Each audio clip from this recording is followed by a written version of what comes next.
So we're here outside of the women's facility where Ange has never been before. So Robert is going to give him a guided tour around this wonderful facility, and they'll join me here for a quick chat. In Sweden, you have most of the clubs are women's club not having the same facilities as the men's team, except the club I came at in Häcken. But this is something similar because you have these new facilities. The pitch is amazing.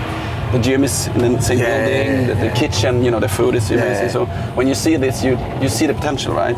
Just coming into this environment inspires you to want to be the best you can be, you know. And the flip side of that is to also understand that it's not like this everywhere.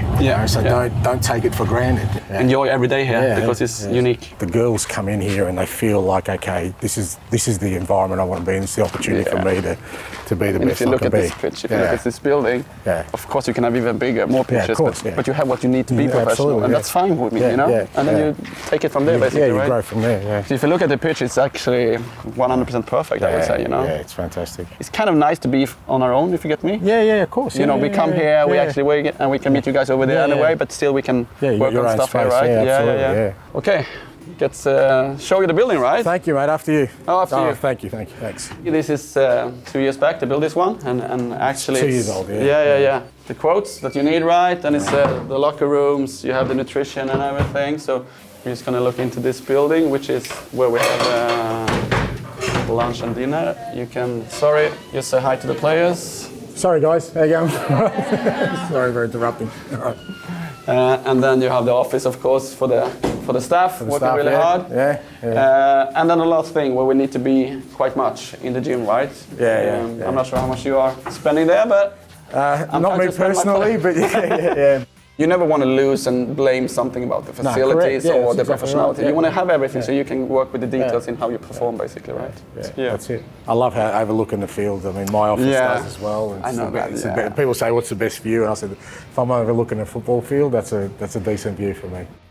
All right, so we are here outside of the women's training ground, and Robert took Ange round. Ange, what were your thoughts? Yeah, brilliant. Great to see. Obviously, like I said before, we're both pretty blessed to be working in such an environment. But it's great to see the investment in the women's game, and I think it gives every girl and every person through the building the inspiration to come in every day and sort of try and be the best they can be. It's so beautiful. I feel like sometimes I don't even feel like you're coming into a football ground, right? Because it's so stunning. But how does having a top of the state-of-the-art facility help you both when you're coaching your players? For me, to make sure that they can be the best player they can be is to have this facility so they can be professional. I mean, these athletes, these girls are so good players and they deserve to have the best. And every morning when you come into this building, you don't really want to not be at work, right? So I think it's like an inspirational, but also like a demand to actually be that professional. You need this kind of facility with the gym, with the food, with the pitch and everything. So in the women's football, it's not so many clubs that have this one. And I think they deserve it because they are so professional. Absolutely, and Ange as well, because some who may not know is obviously that we are all on one ground, and actually something that's been really great that we do here at Spurs is of staff from the men's side coming over to the women's side, side going over to the men's that's side. Right. We're all the one club, which is important, and it allows integration between staff and players, and it's an environment that, as Robert said, you want to be in. It doesn't feel like you're going into work. Even for us on the men's side, we don't take it for granted. We've got an unbelievable world-class facility.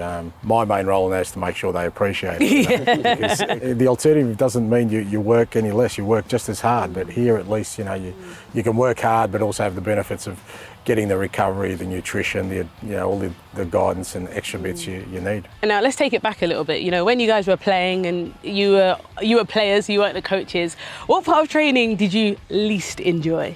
I hated running, which is not a great. It's not a great thing to hate when you want to become a footballer. But I didn't see the point in running, and I've taken that into my coaching, to be fair, because I say to even the sports and science guys that we'll get them fit playing football. Yeah. Don't get them fit getting just by running. And we used to go on 5 and 10k runs. I never saw the point of it. How about you, Robert? I kind of love to run. So I'm running half marathons and everything, but it's more like the gym work is not for me. But I love to have the ball with me on the field. So, but everything on the pitch was good. Have you guys made use of some of the facilities? Obviously, that you guys coach people, but then after a hard day of training, do are you on the pitch, Ange, just doing a couple of? I've used the cafeteria. I've used the cafeteria a fair bit, probably too much. I'm usually too busy. I'm usually running in and out of meetings and don't get the time. It's an excuse anyway. But anyway, Robert, I'm sure does. I'm trying to find this the run actually around this because it's a good run. It's like 1.5, 2K. You know, it's a perfect run, and then you see a lot of good Tottenham people. Exactly, definitely. So I'm trying sometimes to get that. How do you keep your training sessions fresh for both of your players? Yeah, I mean, I use my staff. I have so many good people there working with different angles and different stuff in the training. So they, we pick and choose the moments when they are having the voice, and then sometimes I need to go in and be passionate and show them as well. But we're trying to make sure I use the whole staff, because then the players will hear different voices, and I think that's a good way for them. We get into like patterns of behaviour, don't we? So actually, I think that's a really good And also point. not forget that it should be fun as well. I mean, you can actually train hard and have fun at the same time if you have a good planning session, for example. So yeah, it works. What about you, yourself, Ange? Yeah, similar. I mean, you know, got some really good staff, you know, bright people, and you let them sort of get on with it. As Robert said, you know, they don't want to hear me every day. They don't want to hear the same voice every day, the same sort of words every day. So I think that helps if you allow your staff the responsibility and autonomy to drive sessions.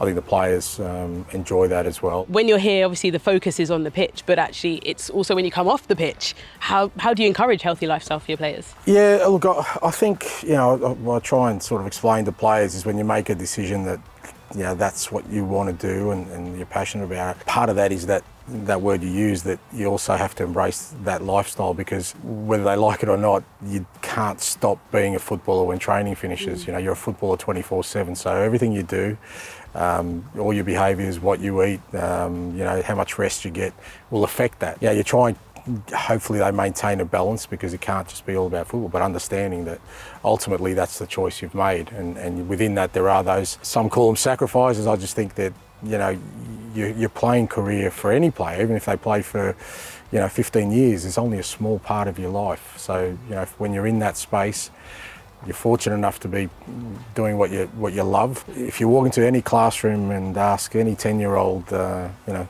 a classroom of 10-year-olds what they want to be when they grow up, I'm sure every one of them, boy or girl, probably said a footballer, and they're doing that, you know, and probably 99% of that classroom isn't doing it. So whatever sort of so-called sacrifice are along the way, you just have to embrace that as part of what you do. Lots of people got to enjoy this year was obviously the Women's World Cup in Australia.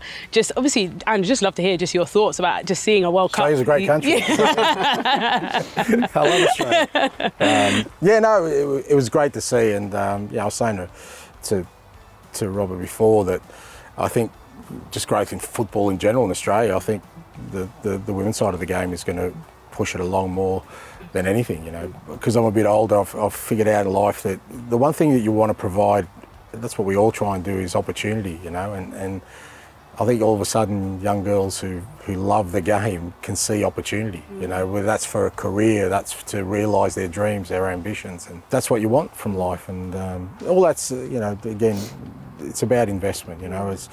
I think people are now seeing that there's massive growth there, and they'll keep investing in it, and it'll just keep growing. And it's I love the game of football. It's given me the life I've got. It's given me all my friends, all my meaningful relationships apart from my immediate family have come from football. And if the whole world's playing football, then I'm a happy chap. Robert, Ange, again, it's been brilliant to chat to you both. Thank you so much. Thank you. Thank you. Well done.